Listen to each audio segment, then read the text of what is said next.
Well, what a week. That was really a roller coaster. At the beginning of the week, we had the NASDAQ dropping 3.5% before, gaining that mostly back by the end of the week.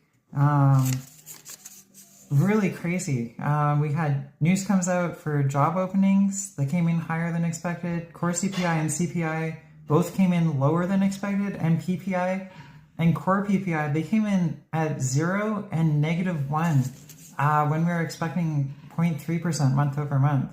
Unemployment also came out a little bit less than expected as well. That really helped to, make some of those gains back throughout the week.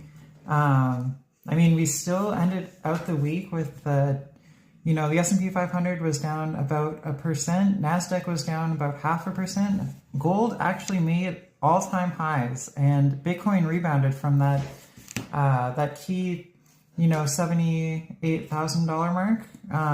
Now sitting at about 84,000. Really crazy. So we're still seeing some, pessimism, the consumer is still worried about inflation. The expectations that, it's going to continue the next few months is still there. All these things, they did not price in any tariffs, any,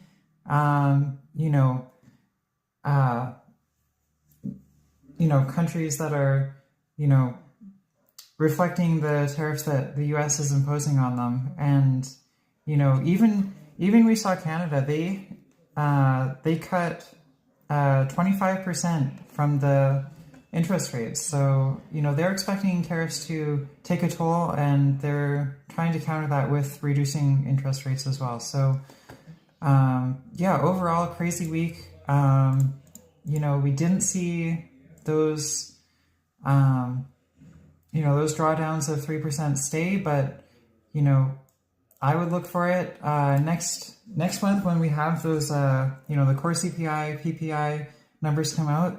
Those are going to include tariffs and, the trade wars that have been happening. So I would keep an eye out for that to see, how the market reacts to those numbers.